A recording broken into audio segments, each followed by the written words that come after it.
자, 3학년 학생 여러분 안녕하세요. 역사 시간입니다. 오늘은 드디어 오리엔테이션을 마치고 역사 진도를 나가는 첫 번째 시간입니다. 그래서 교과서는 12에서 13페이지 중에 오늘은 12페이지에 해당되는 내정을 개혁하고 통상을 거부하다라고 하는 제목을 가진 교과서 내용을 한번 수업을 나가 보도록 하겠습니다. 저는 여러분들의 역사 선생님이고요. 1년 동안 함께 할 김효준입니다.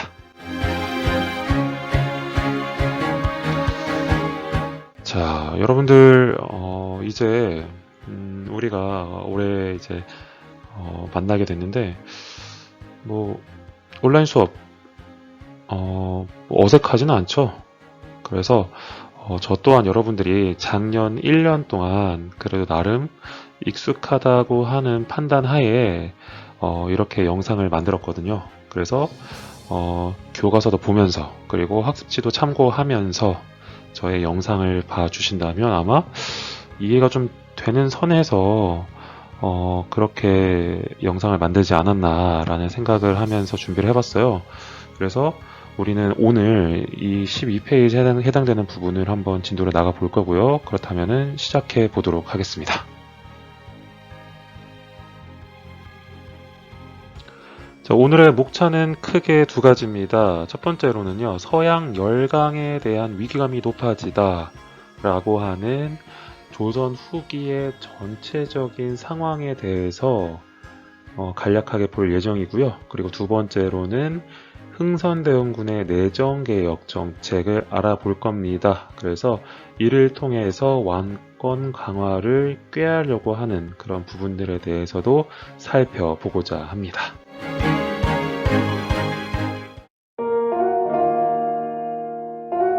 그럼 먼저 첫 번째로 서양 열강에 대한 위기감이 높아지다 라고 하는 부분을 보도록 하겠습니다. 자, 과연 조선 후기에는 어떠한 상황이었고 그리고 주변 나라들은 또 어떤 상황이었는지 전체적으로 알아보도록 하죠. 자, 먼저 조선 내부의 정치 상황입니다. 자, 왕권이 약해지고 정치가 혼란한 시기였죠. 자, 여러분들이 작년 2학년 때 어디까지 배웠는지는 제가 확실하게 체크는 하지 못했지만, 자, 조선 후기.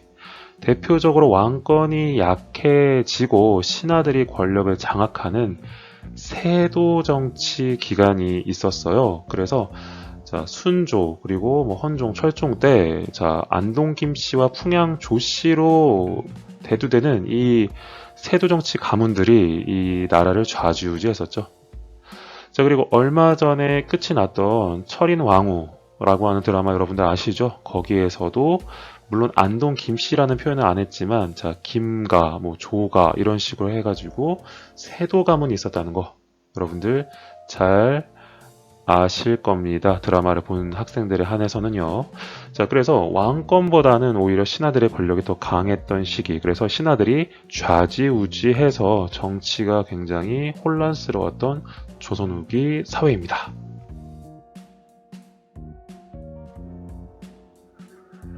자, 그러다 보니까 자, 관리들이 자기 마음대로 하다 보니까 부정부패는 극심해집니다. 자, 그래서 굉장히 높은 권력을 가진, 많은 권력을 가진 그 사람들에게 빌붙어가지고요, 돈을 주고 관직을 받습니다. 자, 그리고 이들이 이제 벼슬에 올라와서 공무원이 되었겠죠. 자, 공무원이 됐으면은 자신들이 바친 그 뇌물 다시 이제 걷어 들여야 되잖아요. 그래서 자, 세금을 마음대로 매깁니다. 누구한테 매길까요? 바로 백성들한테 매기는 거죠. 자, 그래서 이렇게 세금으로 자신들의 이익을 불리게 되는 거죠. 자, 그래서 돈을 주고 벼슬을 받고 그 벼슬 가지고 횡포를 부려서 백성들이 힘들게 만든 겁니다. 자, 결국 백성들이 이때 당시에 이 불만이 너무 심하고 사는데 스트레스가 너무 심해서 항의 차원에서 봉기도 일으키기도 했습니다. 낫, 칼, 곡괭이 이런 거 들고 이제 막 관청을 습격하고 이랬다는 거예요. 자, 조선 내부적으로는요, 이렇게 세도 정치, 그리고 굉장히 부정부패가 심한 그런 상황들이었는데요. 자, 갑자기 조선 밖으로 서양의 선박들이 등장을 합니다. 바로 조선 해안가에 말이죠. 자, 그러면서 상거래를 요구합니다. 자, 우리 물건 이거 팔러 왔어. 우리 좀 팔아줘. 우리 거래하자. 우리 쿨 거래합시다. 막 이런 식으로 이제 거래를 하는데 아무래도 이들이 좀 예의를 갖춰서 오지는 않았던 것 같아요. 그러다 보니까 조선 입장에서도 좀 꺼리는데 좀 너희 좀 그냥 조용히 돌아가 뭐 이런 식으로 하면서 굉장히 좀 부담스럽고 껄끄러웠던 상황이 펼쳐지기도 했었다는 거였죠. 자, 그렇다면 나라 밖의 상황은 어떤지 한번 우리가 살펴보도록 합시다. 나라 밖이라고 하면은 대표적으로 동아시아 지역의 왼쪽 중국의 청나라 그리고 오른쪽에 일본이라고 할 수가 있겠죠. 자, 조선 옆에 있는 청나라 상황에 대해서 보도록 하겠습니다. 자, 청나라에는 이게 유입이 돼요. 바로 아편이라고 하는 마약이 중국 안으로 들어갑니다. 자, 그래서 이 아편은 인도산 아편이었는데요. 자, 영국의 식민지였던 인도의 아편이 중국으로 들어간 거예요. 자, 그래서 영국이 이 아편을 중국에 수출한 거죠, 청나라에. 자, 그러니까 사람들은 이제 모두가 거의 뭐 그냥 과자 먹듯이 아이스크림 먹듯이 아편을 피우는 겁니다. 그냥 밥 먹고 피우자. 만날 때도 피우자. 헤어질 때 또 만나자고 뭐 아편 피우고 뭐 이러는 거죠. 자, 그러다 보니까 이게 군인들 사이에서도 아편이 들어가게 됩니다. 그러니까 사람들이 이제 군인들이 훈련을 안 해요. 훈련을 안 하고 그냥 야, 우리 밥이다 먹었으니까 그냥 아편 한 대 피고 그냥 우리 좀 낮잠이나 자자. 이런 식으로 하면서 뭐 관리, 군인들 할 것 없이 아편을 피웠던 거죠. 자, 그러다 보니까 모두 다 환각 상태에 빠지게 되며 이러면서 청나라의 어떤 그런 나라의 어떤 권위는 무너지고 있었던 거죠. 자, 분명히 이 아편을 많은 사람들이 피고 있으니까 조정에서는 이거 아편 진짜 위험한데 라는 위기의식을 가진 사람들이 있었을 거예요. 자, 그래서 중국 이 청나라 관리 임직서라고 하는 사람이 이제 아편을 다 모아서 태워버립니다. 자, 근데 이 아편 또한 영국이 굉장히 많은 청나라의 은을 뭐 은이나 여러 가지 물건을 가져갈 수 있는 중요한 수단이었기 때문에 이 아편이 불태워져서 없어졌다는 것은 영국이 빡칠 만한 상황이었죠. 자, 그래가지고 이것을 문제 삼아서 전쟁을 일으키기 시작하는데 이것을 바로 청나라와 서양 연합군의 전투가 있었다.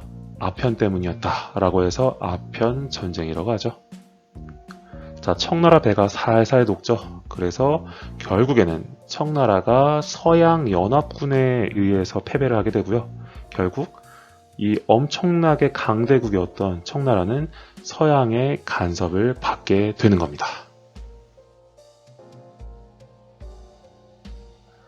자, 그렇게 되면은 결국 중국, 자, 여러분 혹시 중국의 수도가 오늘날 어딘 줄 아시나요? 예, 바로 베이징입니다. 자, 청나라 때도 바로 수도는 베이징이었어요.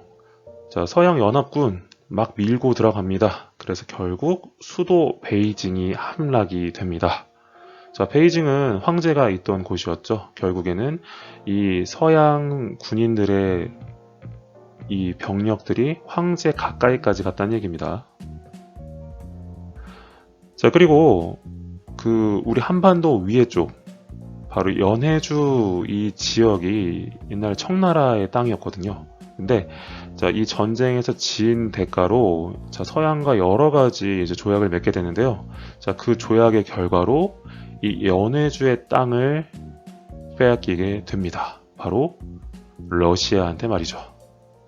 자, 그래서 오늘날까지 이 러시아가 연해주를 차지하고 있게 되는 상황이 펼쳐지게 되는 겁니다.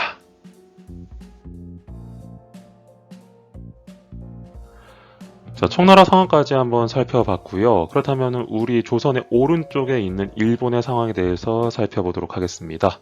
자, 일본은 섬나라이고 태평양과 가까이 있는데 저기 먼 태평양 끝에서 무언가 나타납니다. 자, 바로 미국 함선이 일본의 해안에 등장을 하게 되는데요. 자, 뭐 바로 그냥 포를 쏩니다. 우리의 대화는 대포야 라고 하면서 일본에게 상거래를 강요를 하게 되는데, 이 상거래의 강요는 바로, 그리고 일본한테 야, 우리 서로 이제 외교할 수 있도록 너희의 문을 열어줘 라고 하면서 협박을 하게 되었죠. 자, 일본이 굉장히 혼란스러웠고요. 그 결과, 자, 미국의 강요, 협박으로 문호를 개방을 하게 되고요. 자, 그리고 일본은 야, 진짜 서양 애들 진짜 와, 끝장난다 진짜. 야, 오지네 이러면서 또 서양의 발전된 문물을 받아들이게 되는 거였죠. 자, 이렇게 청나라는 서양 연합군에 의해서 전쟁에서 패배를 하게 되고, 자, 일본은 또 미국의 협박과 강요로 인해서 문호를 개방하게 되었습니다. 자, 이러한 소식은 물론 조선 땅 안으로까지 들어오겠죠. 자, 그래서 조선은 과연 어떠한 이제 상황에 놓이게 되냐? 자, 위기감이 증가하게 되는 상황에 놓이게 됩니다. 자, 그러면서 그 이후에 새로운 권력자가 등장해서 이러한 조선의 위기를 극복하려고 했던 거죠.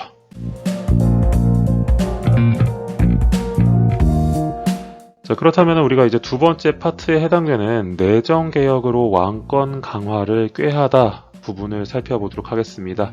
자, 여기에서 내정이라고 하는 부분이 있죠. 자, 이 내정은 바로 어떤 거냐? 내부의 정치를 뜻하고요. 바로 내부는 조선을 말하는 겁니다. 자, 그래서 조선 내부의 정치 개혁을 실시하려고 한 사람 과연 누구일까요? 그 다음 페이지에 보도록 하겠습니다.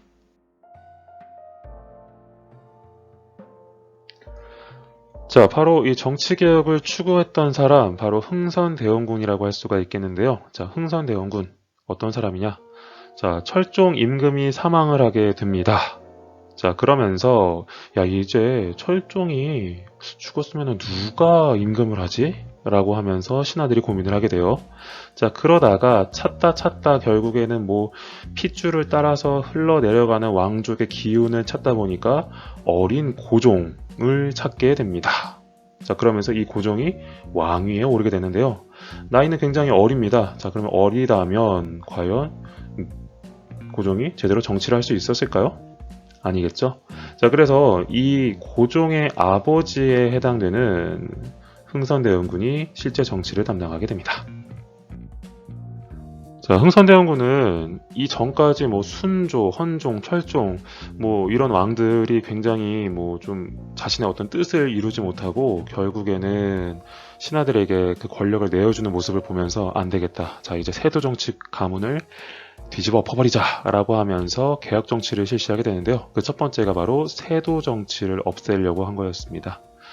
자, 그동안의 상황들을 보면은 뭐 전하 제대로 하시옵소서, 전하 뭐 어떤 관직에는 저희의 뭐 어떤 동생이 있습니다, 뭐 이런 식으로 하면서 자기 세력들을 밀어주는 신하 세력이 있었는데요. 그러면서 왕들은 아 그래 뭐 너희가 하고 싶은 대로 해, 뭐 이런 식으로 했던 왕들이 있죠. 자, 근데 이제 흥선대원군은 그런 꼴을 보고 싶지 않았던 거였죠. 자, 그래서 바로 어떤 거, 안동 김씨 세력을 이제 정치 흐름에 맞게 몰아냅니다. 자, 그리고 이 흥선대원군은 상대적으로 세도 가문보다는 이 자신의 권력을 유지시켜줄 만한 사람들이 없었어요. 자, 그래서 능력에 따라서 인재를 등용해 자신의 권력을 유지시켜줄 사람으로 만들어 나갔다는 거였죠. 이해가 되시나요? 자, 그러면서 이 당시에 비변사라고 하는 이 국경의 수비를 담당하던 기구가 있었는데, 이 당시에는 이제 이 안동 김씨 세력이 이 비변사를 장악해서 이 비변사가 모든 정치 결정의 중심이 되는 부분에 있었죠. 자, 이랬던 비변사, 자, 비변사의 기능이 조금씩 흥선대원군이 이 기구를 낮춰가면서, 권력을 낮춰가면서 모든 정치 결정을 의정부에서 하도록 만들어 나갔습니다.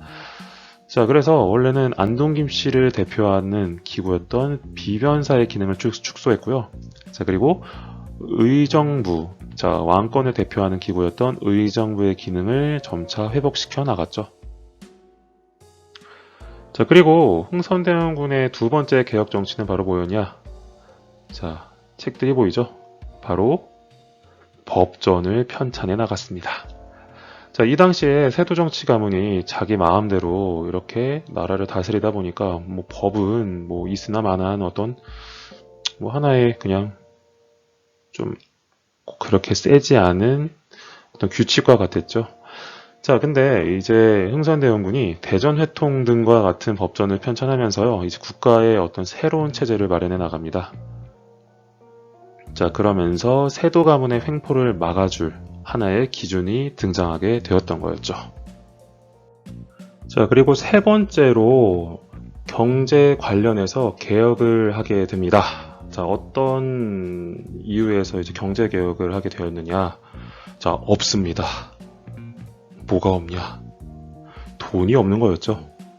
자, 나라에 돈이 없어요. 정부에 돈이 없어요. 그래서 뭐 정부가 하고 싶은 대로 뭐 국가 운영을, 나라 운영을 할 수가 없는 거였죠.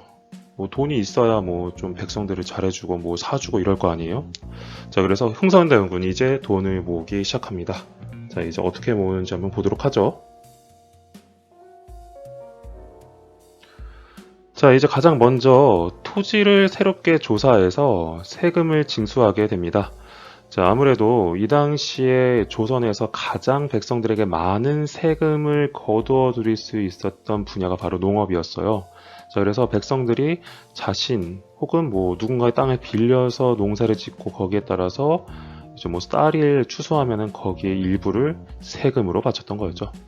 자, 근데 이 세금을 거두려면 뭔가 장부가 있어야 되잖아요. 기록된 게. 자, 근데 이게 새롭게 오늘날에, 그러니까 조선 그 당시에 땅의 크기와 이게 맞지 않았던 겁니다. 그래서 뭐 땅은 더 늘어났는데 뭐 기준은 옛날이니까 그만큼 뭐 땅에서 나는 뭐 세금을 걷는데도 굉장히 어려웠겠죠. 자, 그래서 이제 새롭게 조사를 하게 되고요. 관리들을 이제 불러서 야, 니네 저기 조사하고 와. 자, 그래서 저기 세금 얼마나 우리가 더 거둘 수 있는지 한번 봐봐. 이런 식으로 하면서 세금을 징수를 하게 되었던 거였죠. 자, 그리고 토지 조사뿐만이 아니라 기존의 세금 제도 또한 고칩니다. 자, 호포제라고 하는 것들을 실시를 하게 되는데요. 자, 호는 각 집을 뜻하고요. 포는 이 여러분의 그림에서 보이죠? 이 옷감을 뜻합니다. 자, 그렇다면 이 호포제가 무엇이냐? 자, 원래 이 군포, 이 포를 내는 사람들은 이제 평민들이었거든요.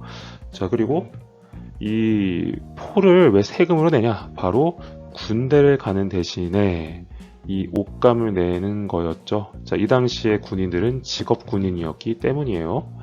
자, 근데 이 흥선대원군이 자, 이제 어떻게 하냐?